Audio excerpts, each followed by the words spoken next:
Are we alone in the universe? I mean, Yeah. really, is there a question that hits harder, that feels more fundamental than that?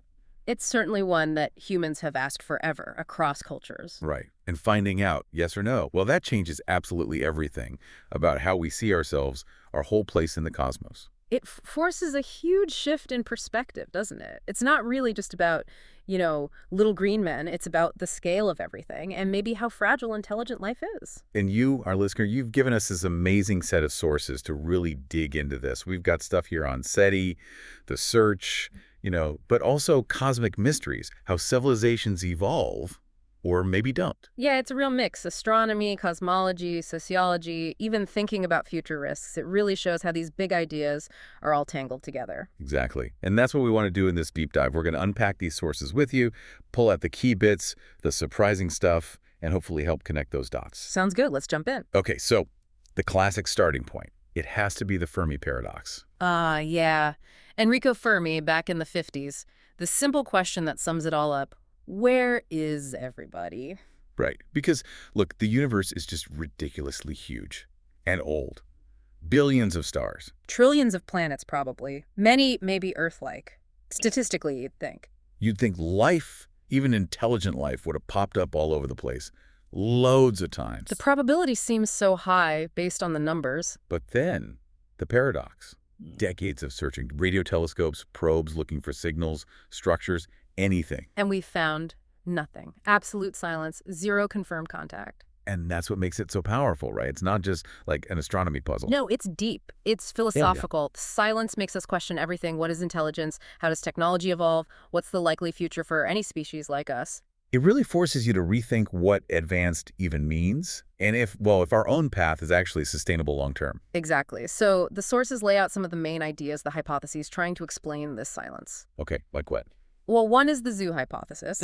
The zoo hypothesis. Yeah. Like we're exhibits. Sort of, yeah. The idea is maybe advanced civilizations are out there, but they're deliberately avoiding contact, observing us, maybe. Like animals in a zoo, or maybe like Hey, the prime directive in Star Trek, don't interfere. that's a great analogy. The thinking is they might want to respect natural development, avoid messing things up for us, let species evolve on their own. Which implies they'd have to be way, way older and more advanced than us. Massively so. And the sources connect this to an interesting idea, Akop Nazaretnyan's law of techno-humanitarian balance. Okay, what's that? Basically, it says the more powerful a civilization's technology gets for production, but also for war, the more sophisticated its self-control, its ethics, its social regulation has to become just to survive. So to run a galactic zoo without mucking it up or blowing themselves up first, they'd need incredible self-restraint. Exactly. They'd need a kind of unified, stable, ethical framework on a massive scale.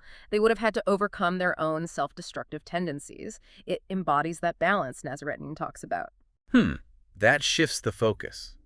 It's not just about having power, but managing it. Precisely. Okay, then there's a more sobering idea. The Great Filter Theory. Right, the great filter. This sounds like a cosmic roadblock. That's a good way to put it. It suggests there are critical steps or filters in the evolution from basic life to a galaxy-spanning civilization, and maybe one or more of these steps are incredibly hard, maybe almost impossible to pass. So somewhere between primordial soup and building starships, there's a major hurdle. Yeah.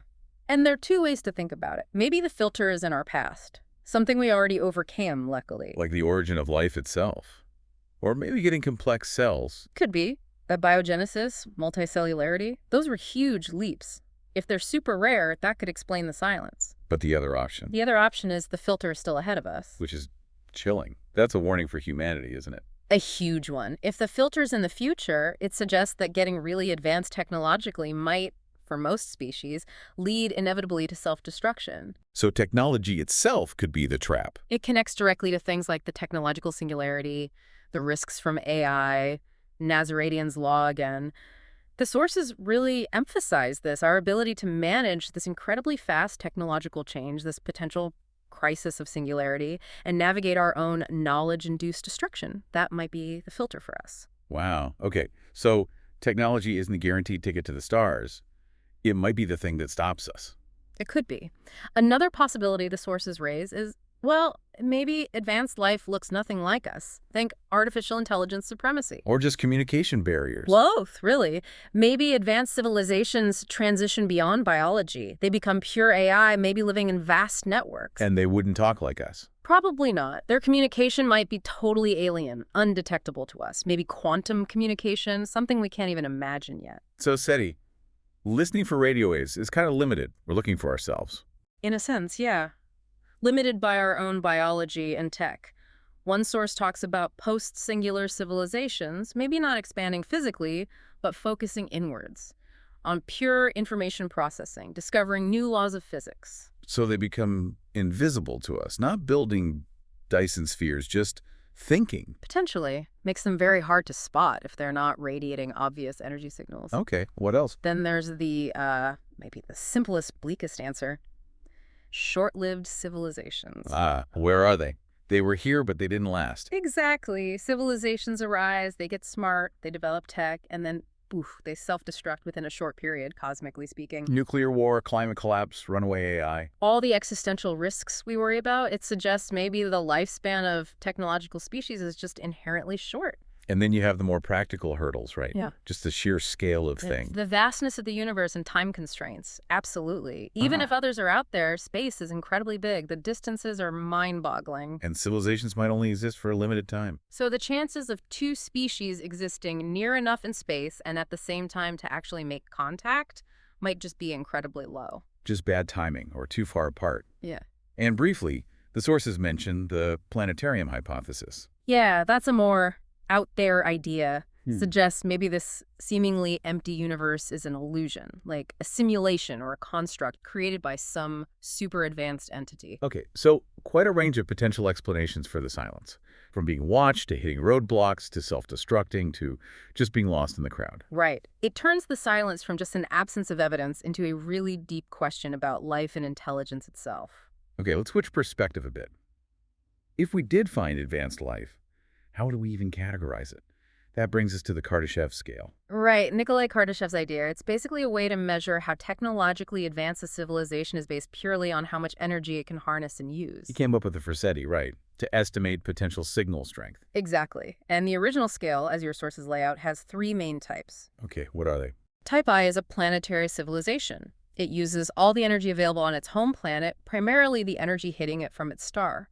And where are we on that scale? Earth is estimated around type 0.7 right now. Still got a way to go to capture all planetary energy. Sources note Kardashev had an initial wattage figure, which maybe we've surpassed in raw output, but not in total planetary management. Okay, type 2. That's a huge jump. Type 2 is a stellar civilization. It harnesses all the energy produced by its parent star. How? Like with a Dyson sphere. That's the classic idea, yeah. Some kind of megastructure surrounding the star, a Dyson sphere, or maybe a Matryoshka brain, which is like nested spheres for computation. In type 3. Galactic. Controls energy on the scale of its entire host galaxy. Truly staggering levels of power. Almost impossible to imagine. But the sources point out, it's not just about energy, is it? Information becomes crucial, too.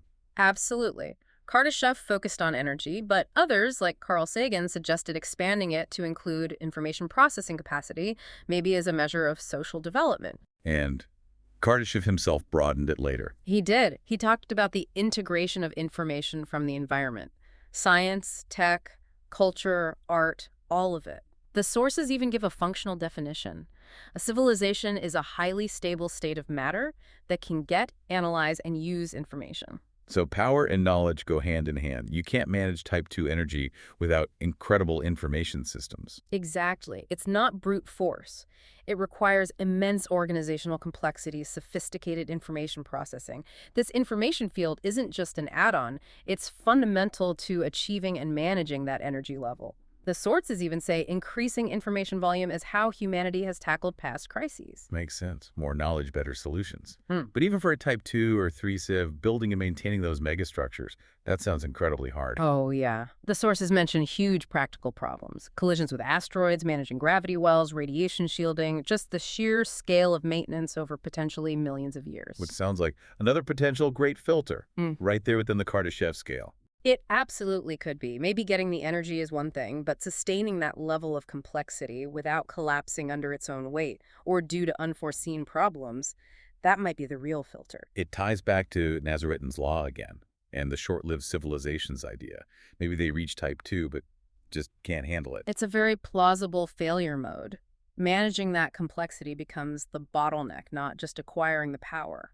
And speaking of bottlenecks and potential filters, perhaps the most immediate one for us, according to the sources, is this concept of the technological singularity. Right. The idea of this hypothetical point where technological growth just spirals out of control, becomes irreversible, and leads to consequences we just can't predict. Popularized by Werner Vinge, based on I.J. Good's intelligence explosion idea. Yeah, where an AI gets smart enough to start improving itself, leading to this recursive loop of rapidly accelerating intelligence. And the prediction is things would change incredibly fast. Exponentially fast. The sources mention economic growth, which is compounded over centuries, potentially doubling quarterly or even weekly post-singularity. And this is mostly driven by AI, artificial intelligence. That's the main driver discussed. Artificial general intelligence, AGI, AI, with human-like thinking across the board is seen as potentially decades away. And that could lead very quickly to superintelligence. Which is AI vastly smarter than humans in basically every way. Exactly. And AI has inherent advantages: speed, memory, scalability. But this is where the risk comes in, the existential threat. It's a major concern highlighted in the sources, yeah. People like Stephen Hawking warned that creating AI successfully may also be the last big thing humanity does unless we figure out safety first. Why? What's the main danger? Uncontrollability. If something is vastly smarter than you, how do you control it? How do you ensure its goals align with yours? That's the core alignment problem. Making sure superintelligence is actually beneficial and doesn't, accidentally or deliberately harm us. Right. Maybe it optimizes for a goal in a way that has terrible side effects for us. Or maybe it competes with us for resources. The outcomes are really hard to predict and potentially catastrophic. So the sources frame this AI-driven singularity as basically a great filter happening right now or very soon. Absolutely. It's presented as the crucial test for humanity's survival in the near future. Our ability to navigate this transition safely is paramount. Failure here could easily explain why civilizations like ours might not make it much further. It really bolsters that short-lived civilizations idea for the Fermi Paradox. You mentioned Nazaritan's law of techno-humanitarian balance earlier. How does that specifically connect to navigating something like the singularity? It's central. Remember, the law states, the greater your technological power, the more refined your self-regulation needs to be to avoid self-destruction. So as we build more powerful AI, our wisdom and control mechanisms have to improve even faster. Precisely. Nazaritan viewed history through this lens. Societies grow by using resources, which creates environmental changes, leading to crises. Agriculture, industry, now information tech, each forced major adaptations. And how do societies adapt successfully? The sources mention something about excess diversity. Yes, the rule of excess diversity. This is key. Nazaritan argued that a system's ability to overcome a crisis constructively, to evolve rather than collapse, depends on the variety it built up during stabler times. Excess diversity. Like Yeah. fringe ideas, different ways of thinking, things that weren't optimal before. Exactly. Things that might seem inefficient or marginal, diverse cultures, subcultures, weird ideas, maybe even biological variations. These become the vital spare parts or alternative blueprints when the main system fails. He used the cyanobacteria example. They produced toxic oxygen, caused a crisis, but life's diversity allowed oxygen-breathing forms to eventually emerge and thrive. So Nazaritan's law and this need for diversity are seen as crucial tools for tackling huge threats like the singularity. Definitely. Facing rapid, unpredictable change, that internal variety becomes your best bet. If everyone thinks the same way, follows the same path, and that path hits a dead end, you're stuck.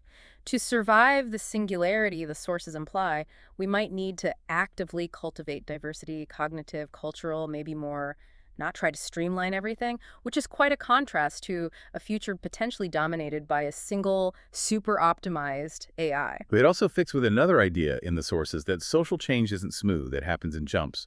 Social evolution as phase transitions. Right, that borrows from punctuated equilibrium in biology. Instead of slow, steady change, you get long periods of stability, then boom, sudden shifts driven by major transformation. And in human history, those drivers are Big technological revolutions. The sources point to three main ones. The agrarian revolution, farming, the industrial revolution, and now the scientific informational or cybernetic revolution we're in. Each kicked off a whole new stage of history.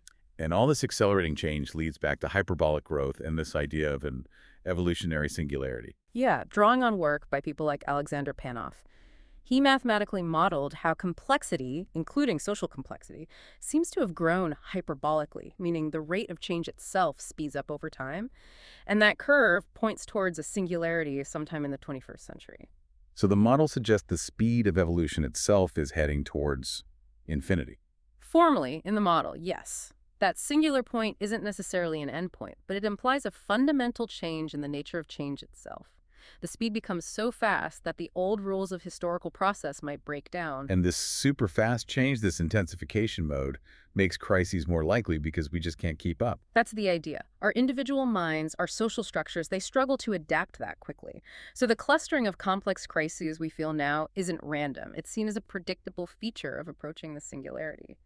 The question isn't if we face huge disruptions, but how we adapt, which brings us right back to Nazaretian diversity and self-regulation. Wow. Okay, that really ties the cosmic scale back down to our immediate challenges. It's a lot. Let's shift focus again, maybe zoom out to the cosmos itself. Your sources mentioned cosmic voids and the structure of the universe. Right. On the largest scales, the universe isn't smooth. It's structured like a giant cosmic web. Galaxies aren't spread evenly. They cluster into huge filaments and walls. And surrounding these structures Are vast regions called cosmic voids. They're much, much emptier than the filament's lower density of matter. Think of them as giant bubbles in the cosmic foam. And they're not just empty space, they actually do things. You mentioned Zeldovich pancakes. Well, the pancakes idea is more about how the filaments might have formed early on, but the voids themselves are dynamic. They expand faster than the denser regions. And interestingly, they exert a kind of negative gravity. They push surrounding matter away from their centers. They push matter away. Yeah, causing galaxies on their edges to flow outwards. And this dynamic nature, the way voids expand and influence matter flow, directly impacts how we measure the universe's expansion. It leads straight into a major puzzle, the Hubble tension. The Hubble tension. Okay, and our location matters for this. It might. Our galaxy, the Milky Way, is in the local group, which is part of the Laniakea supercluster. And right next door is a huge void, the local void, sometimes called the KBC void.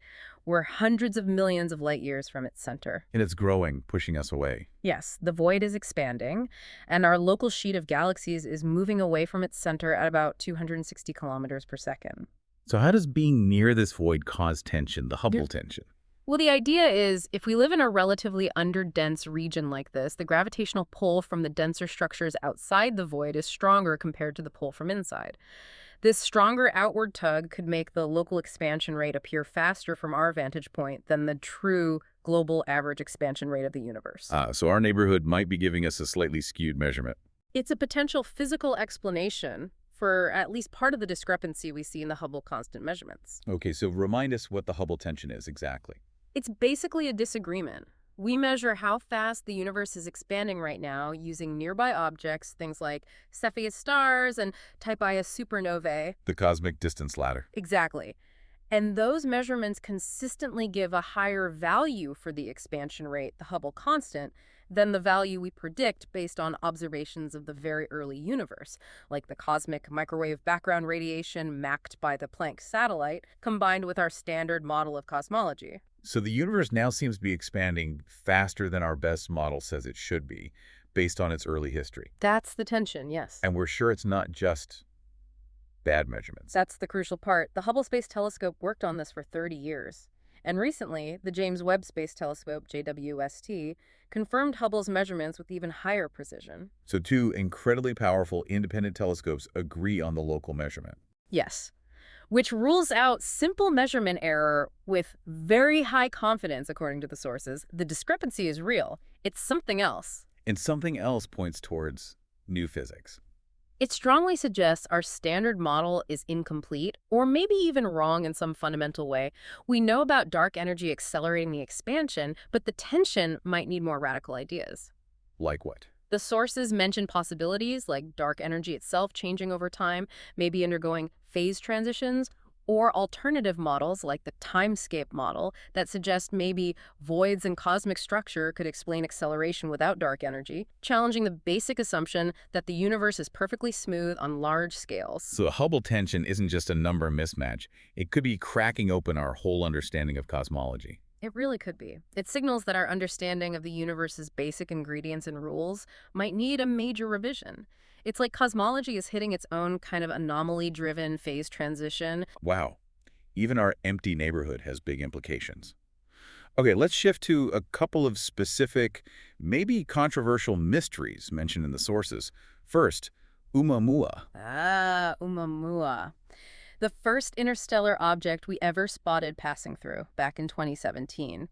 Its path, its trajectory, proved it came from another star system.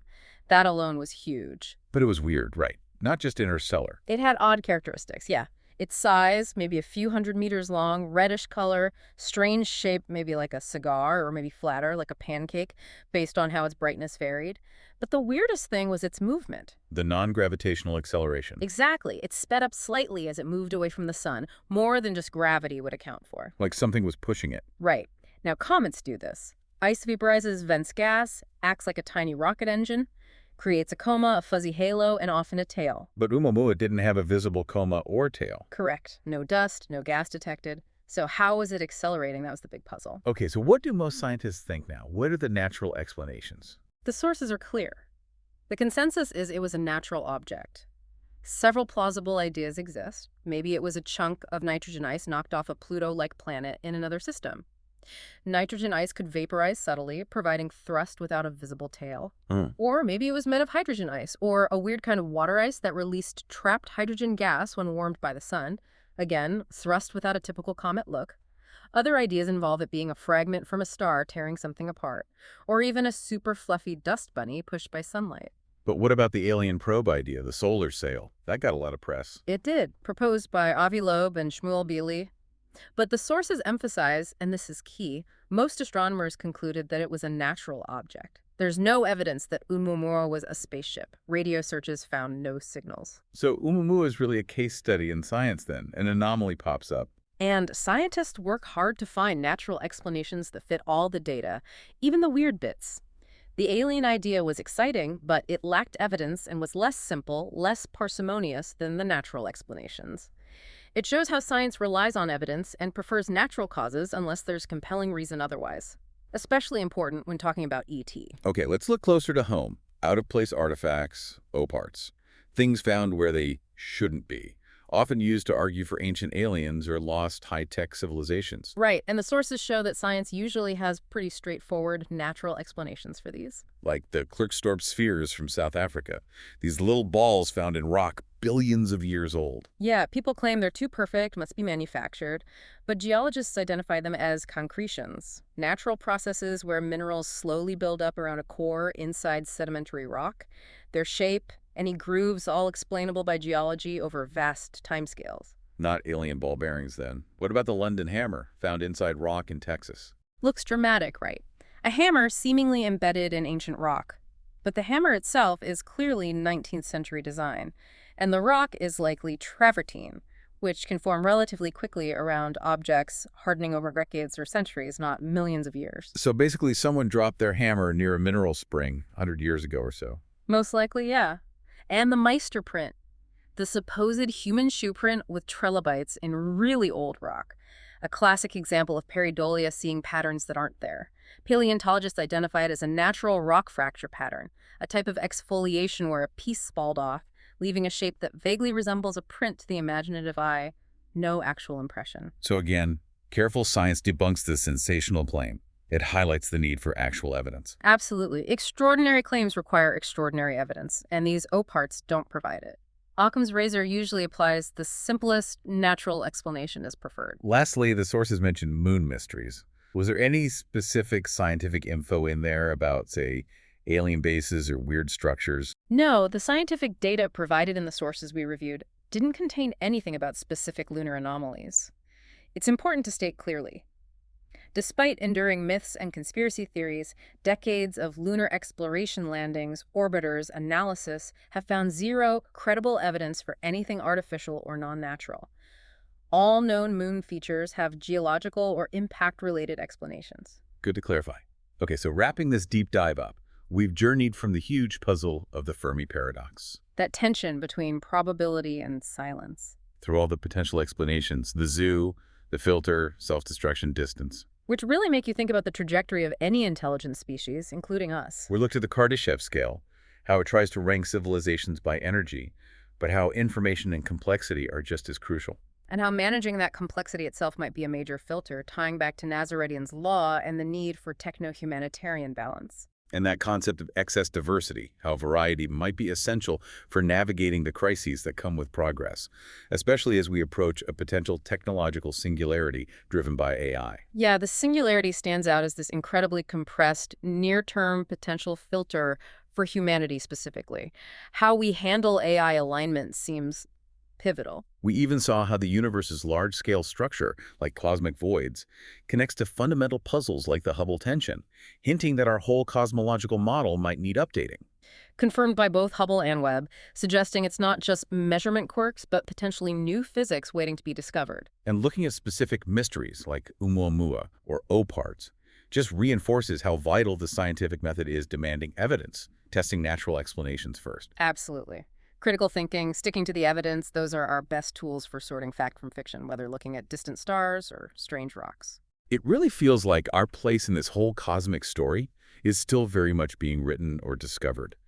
The search for life, it's tied up with both universal laws and our own very specific, maybe perilous evolutionary path right now. It's a journey that requires both ambition and a healthy dose of scientific skepticism. So thinking about everything we've discussed, especially this strong focus in your sources on humanity's own challenges, the singularity, AI risks, Nazarian's law, the need for diversity to survive crises, it really feels like the sources are pointing towards us possibly being in a great filter moment right now.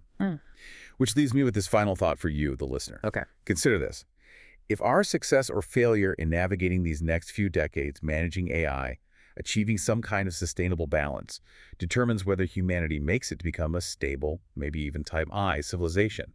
Could that be the answer to the Fermi paradox for some future observer? Could our choices right now determine whether anyone looking at this solar system, millions or billions of years from now, find any sign that intelligent life was ever here at all?